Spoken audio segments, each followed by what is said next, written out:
यहाँ के लोकप्रिय मुख्यमंत्री श्रीमान मनोहर लाल जी, मंत्रिमंडल के मेरे सहयोगी सुश्री उमा भारती जी,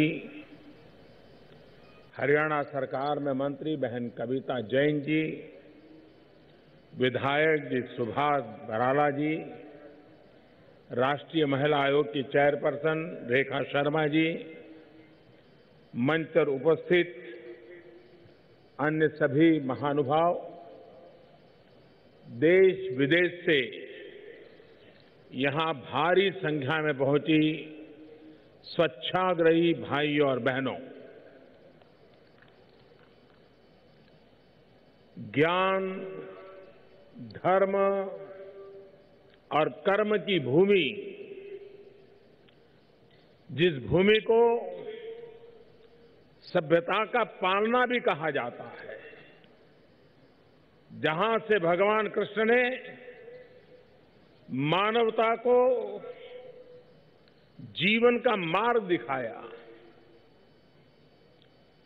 सत्य और न्याय का रास्ता जिस धरती से प्रशस्त हुआ, ऐसी पवित्र धरती पर देश के कोने कोने से आए आप सभी का मैं हृदय से अभिवादन करता हूं।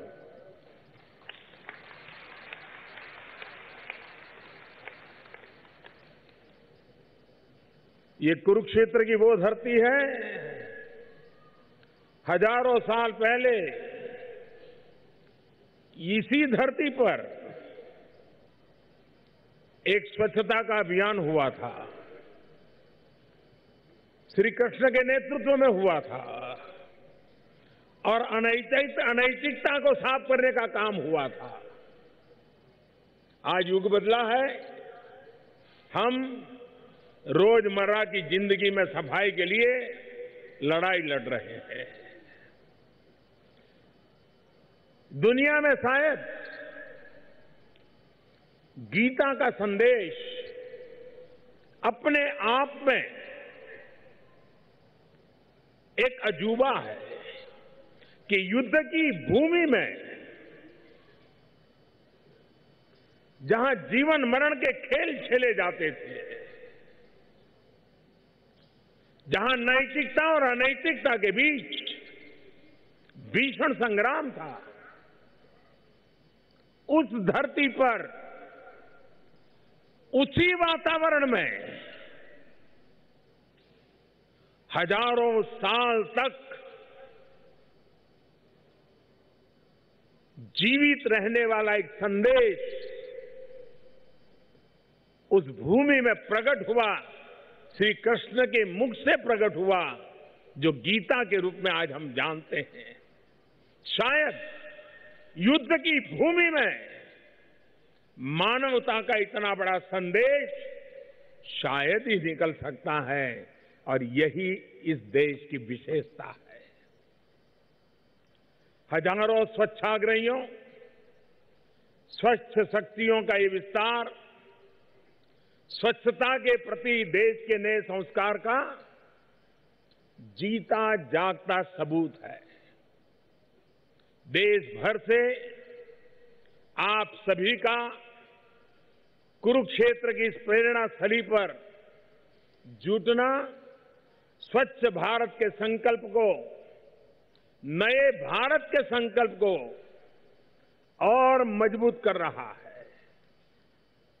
मुझे बताया गया है कि देश भर के अनेक सेंटर से तकनीक के माध्यम से भी बहनें इस कार्यक्रम में जुड़ी हैं। उसके साथ साथ हरियाणा में भी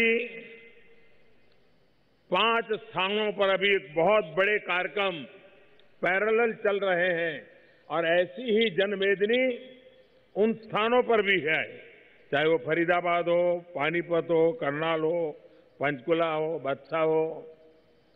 देश ही नहीं, विदेश से भी आज इस समारोह में यहां लोग आए हैं। नाइजीरिया का एक डेलीगेशन यहां मैं सामने देखता हूं, I welcome our guests from Nigeria.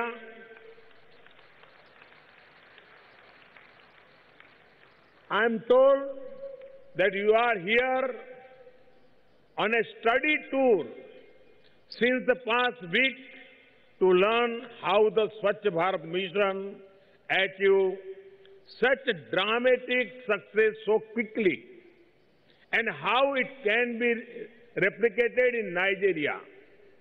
I sincerely wish you all success.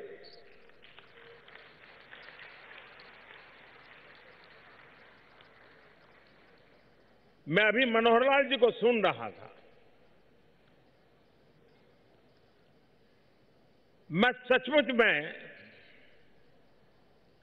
उन्होंने जो आंकड़े बताए, जो जानकारियां दी, मैं सचमुच में अभिभूत था।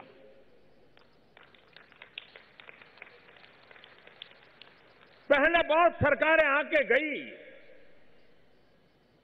लेकिन जो नारी शक्ति के लिए हरियाणा मात्र में काम किया गया है और उसमें जो सफलता मिली है, आंकड़ों के साथ जो ब्यौरा आपने दिया, मैं मनोहर लाल जी को, उनकी पूरी टीम को बहुत बहुत बधाई देता हूं और आप भी तालियां बजा करके हरियाणा की सरकार का अभिवादन कीजिए।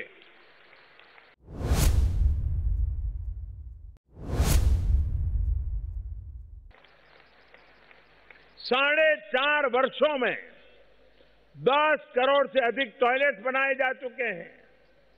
600 जिलों के 5.5 लाख गांवों ने खुद को खुले में शौच से मुक्त कर दिया है।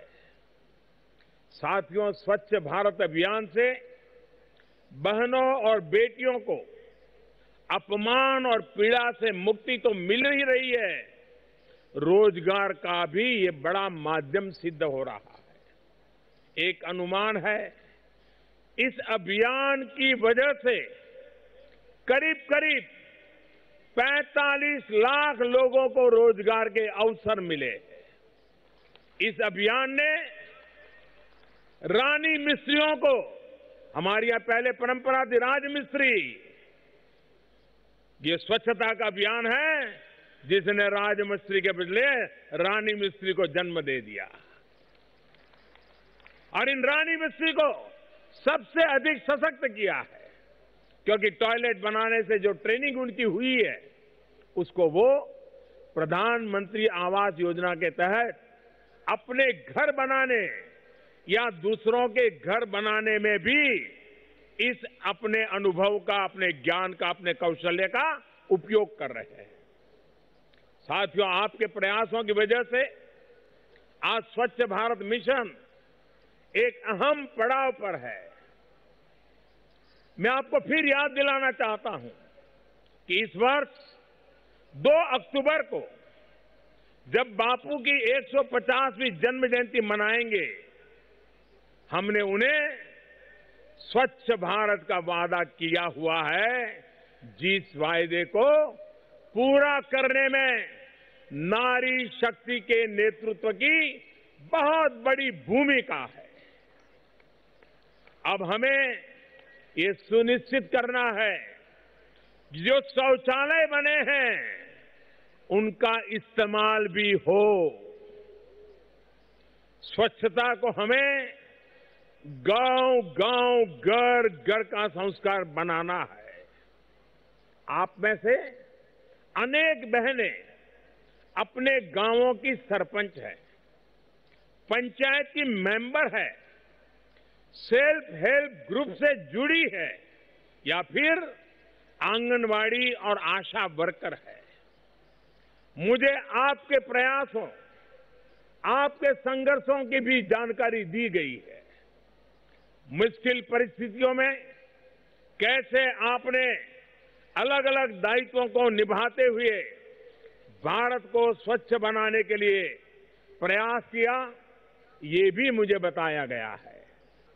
नसीमा बेगम जी ने गांवों में जा जाकर लोगों को घरों में शौचालय बनाने के लिए प्रेरित किया।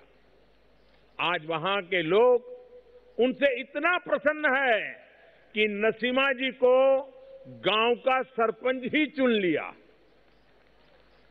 इसी तरह मध्य प्रदेश सुशील नरैती जी ने सोनी जिले में 21 गांवों को खुले में शौच से मुक्त कराया।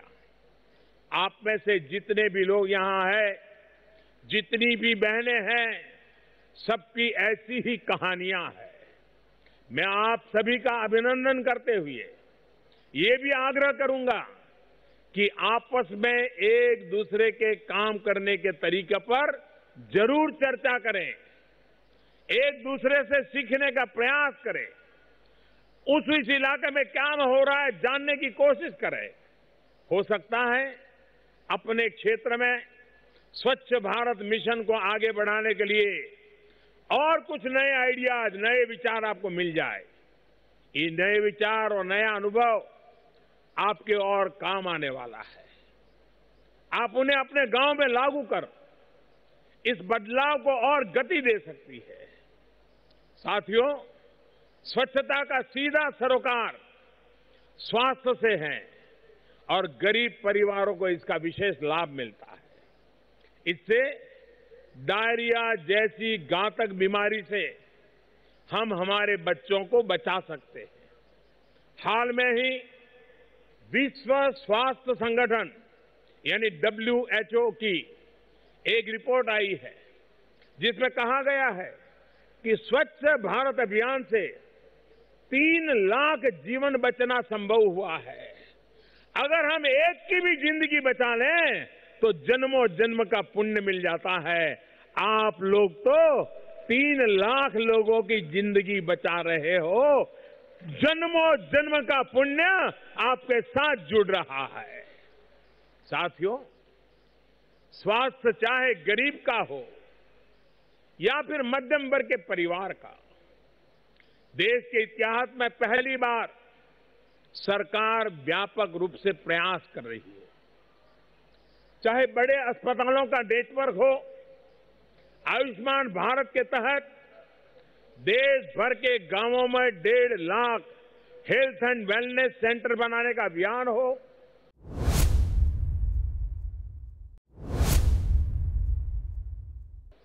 वहीं करनाल की Pandit Deendayal Upadhyay university of health science में स्वास्थ्य से जुड़े शोध हो पाएंगे।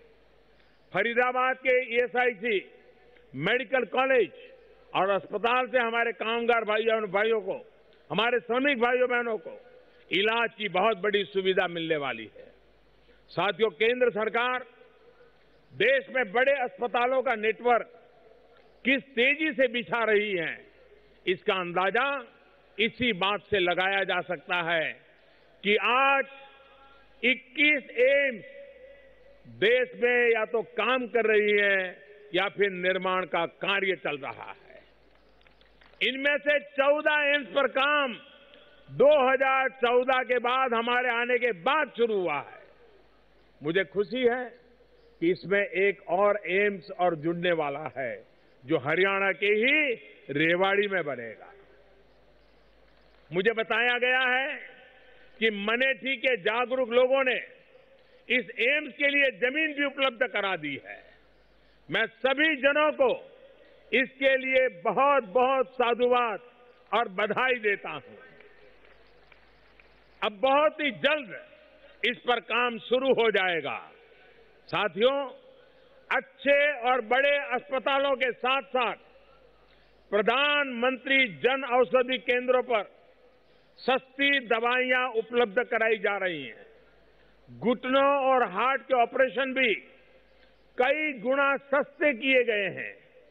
किडनी के मरीजों के लिए जिला अस्पतालों में मुफ्त डायलिसिस की सुविधा जुटाई गई है। आयुष्मान भारत के तहत तो देश के लगभग 50 करोड़ परिवारों को 5 लाख रुपए तक का इलाज मुफ्त मिलने लगा है। अभी इस योजना को लागू हुए 150 दिन भी नहीं हुए हैं। अभी तक 11 लाख से अधिक गरीबों को इसके तहत इलाज की सुविधा मिल चुकी है। साथियों, आज जब मैं नारी शक्ति की बात कर रहा हूं तो देश के एग्रीकल्चर सेक्टर की बात न करूं, ये हो नहीं सकता। और हरियाणा में न करूं, जो तो जय जवान का भी प्रदेश है, जय किसान का भी प्रदेश है। बिना महिलाओं के योगदान के इस सेक्टर की कल्पना भी नहीं की जा सकती।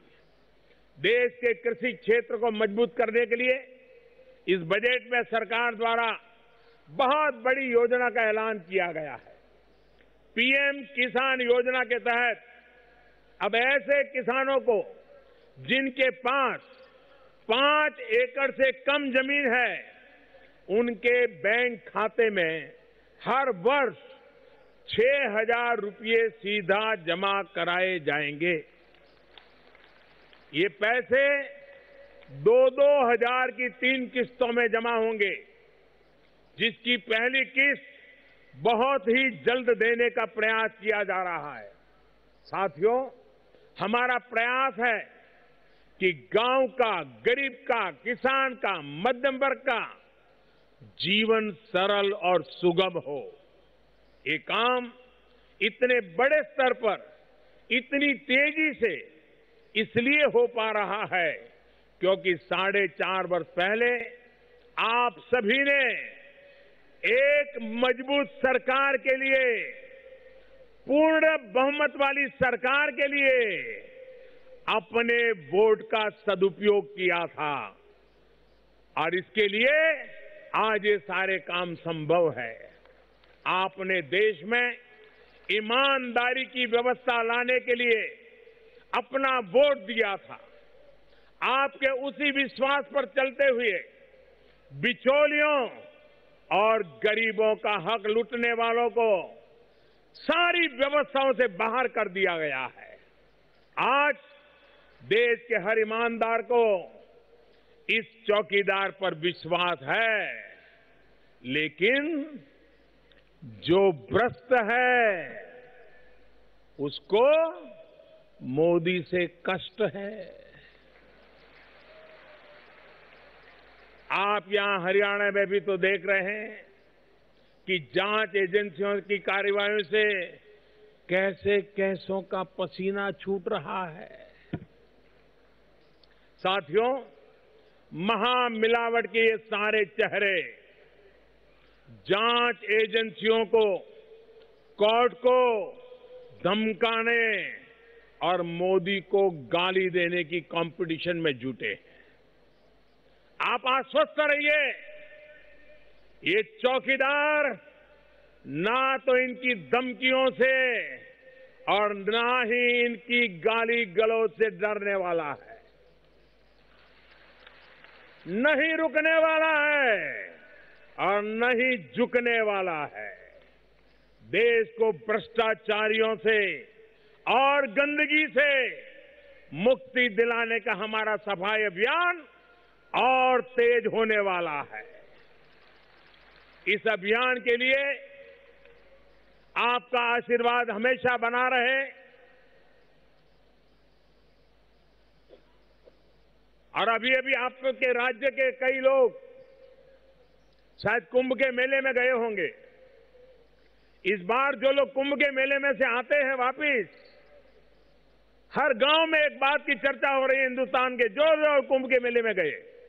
मुझे बताया गया कि परसों जब शाही स्नान हुआ, कुछ दिन पहले हुआ, तब तक करीब करीब 17 करोड़ लोग, यानी दुनिया के कई देशों से भी ज्यादा जनसंख्या गंगा के तट पर स्नान करने के लिए 17 करोड़ लोग।